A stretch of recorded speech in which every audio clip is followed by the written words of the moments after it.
Assalamualaikum warahmatullahi wabarakatuh. Saya Arfa Lubis dari semester 4 Unit 2 dari kampus IAIN Langsa. Saya akan mempresentasikan tentang teknik pengumpulan data dan instrumen penelitian. Di sini ada jenis pengumpulan data dan instrumen penelitiannya. Jenisnya itu ada angket, wawancara, ujian, atau tes observasinya. Itu saya akan menjelaskan nanti sedikit tentang definisinya.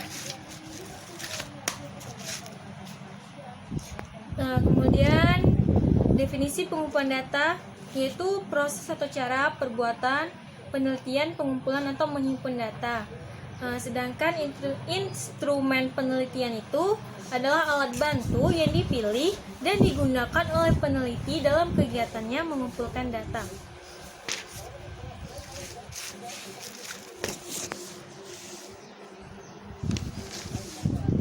Kemudian ada jenis pengumpulan data dan instrumen penelitian.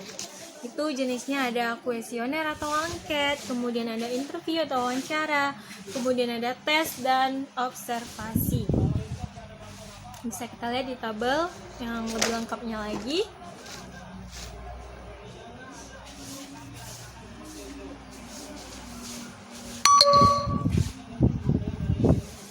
Kemudian ada kuesioner atau angket, yaitu sebuah cara atau teknik yang digunakan seorang peneliti untuk mengumpulkan data dengan menyebarkan sejumlah lembar kertas yang berisi pertanyaan yang harus dijawab oleh para responden. Angket itu ada beberapa jenis. Yang pertama itu angket tertutup, yaitu pertanyaan yang jawabannya itu sudah tersedia.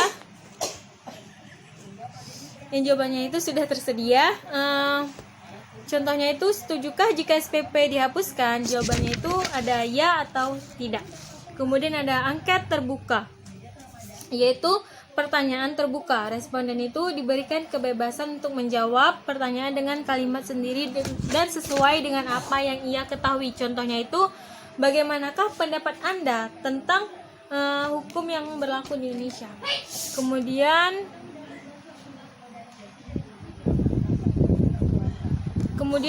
responden itu bebas menjawab pertanyaan sesuai dengan apa yang ia ketahui tentang hukum yang berlaku di Indonesia.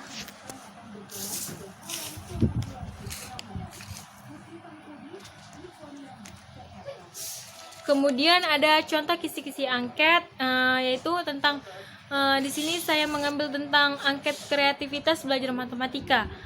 Bisa kita lihat di tabel itu ada aspek yang diukur, indikator kreativitas belajar matematika. Bisa kita lihat di tabel ya, yang lebih lengkapnya lagi.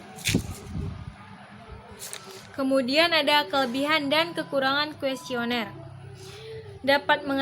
Kelebihannya itu yang pertama, dapat mengetahui tanggapan seseorang terhadap permasalahan, kemudian dapat disebarluaskan oleh responden yang berjumlah besar. Kemudian dapat menyaring informasi dalam skala luas. Kemudian kekurangannya itu tidak dapat melihat reaksi responden secara langsung. Kemudian banyak responden tidak memberikan jawaban dengan waktu yang sudah ditentukan.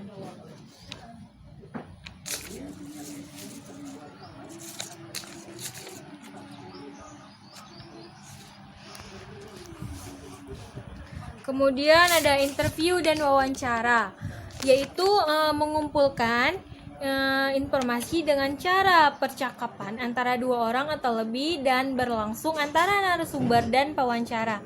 Tujuannya itu untuk mendapatkan informasi yang tepat dari narasumber yang terpercaya. Jenis-jenisnya itu yang pertama, interview atau wawancara bebas. Pewawancara bebas menanyakan apa saja kepada responden. Contohnya itu, menurut Anda, apakah belajar sambil mendengarkan musik bisa dapat meningkatkan konsentrasi Anda? Kemudian ada interview atau wawancara terpimpin, yaitu wawancara dengan daftar pertanyaan yang lengkap dan terperinci. Contohnya itu, bagaimanakah pendapat Anda tentang sistem belajar siswa maupun mahasiswa di tengah-tengah wabah virus COVID-19 ini? Kemudian kisi-kisi wawancara. Contohnya itu kisi-kisi pedoman wawancara guru sebelum pembelajaran. Bisa kita lihat di tabel, ada terdiri dari komponen, subkomponen, nomor lembar, dan wawancara.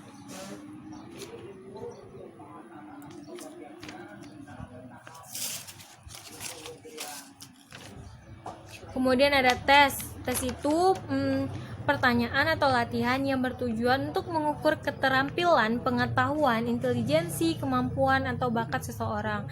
Jenis-jenis tes yaitu ada tes kepribadian, tes yang meneliti tentang jenis kepribadian seseorang. Dengan tes kepribadian ini kita bisa melihat kepribadian seseorang. Contohnya itu, apakah olahraga itu penting, hal apa yang paling Anda sukai.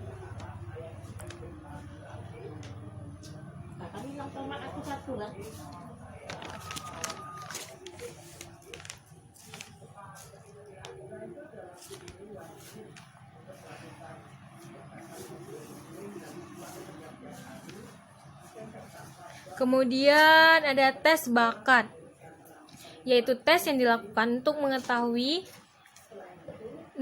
dan mengukur bakat seseorang. Contohnya itu, apakah Anda bisa bernyanyi, berapa bahasa yang dapat Anda gunakan, olahraga apa yang paling Anda sukai. Dengan cara tes ini kita bisa melihat bakat seseorang yang ada dalam diri seseorang.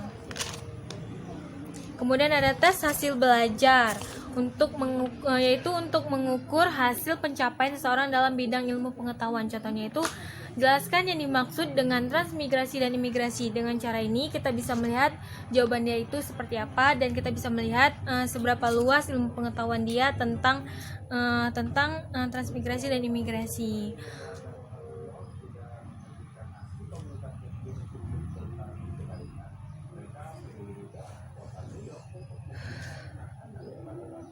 Kemudian ada tes intelijensi, yaitu tes yang digunakan untuk mengukur perkiraan intelektual seseorang. Contohnya itu, guru ialah merupakan seorang pegawai negeri, dari seorang guru ialah seorang penulis. Carilah kalimat pernyataan yang tidak cocok dengan kalimat di atas. Apakah A, dari semua penulis ialah merupakan seorang pegawai negeri, ataukah B, dari seorang pegawai negeri ialah seorang guru, ataukah C, penulis ialah merupakan seorang guru, ataukah D, semua penulis ialah merupakan seorang pegawai negeri, ataukah D, dari sebagian pegawai negeri ialah penulis. Dari jawaban yang ia tulis, yang ia jawab, kita bisa melihat apakah tes intelijensi ini berhasil atau tidak.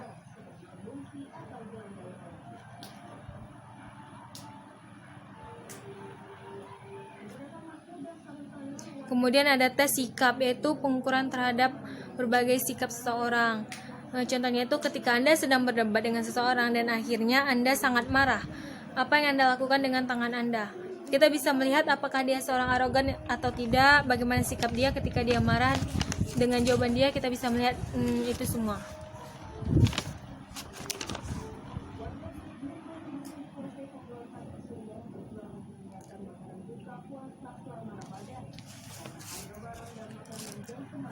Kemudian di sini ada contoh kisi-kisi tes hasil belajar. Ada aspek keterampilan pemecah masalah, ada indikatornya, mengidentifikasi masalah, dan indikator soalnya itu ada menyajikan masalah berupa gambar dan soal cerita. Bisa kita lihat di tabel juga. Kemudian ada observasi, yaitu suatu proses atau objek dengan maksud merasakan dan kemudian memahami pengetahuan sebuah fenomena berdasarkan pengetahuan dan gagasan yang diketahui sebelumnya untuk mendapat informasi untuk melanjutkan suatu penelitian.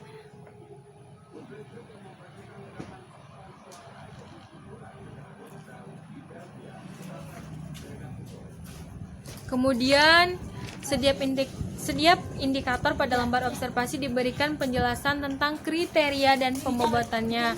Misalnya indikator mengamati, kriteria dan bobotnya itu seperti 3 jika siswa benar dalam mengamati objek, 2 jika siswa masih mengalami kesalahan dalam mengamati objek.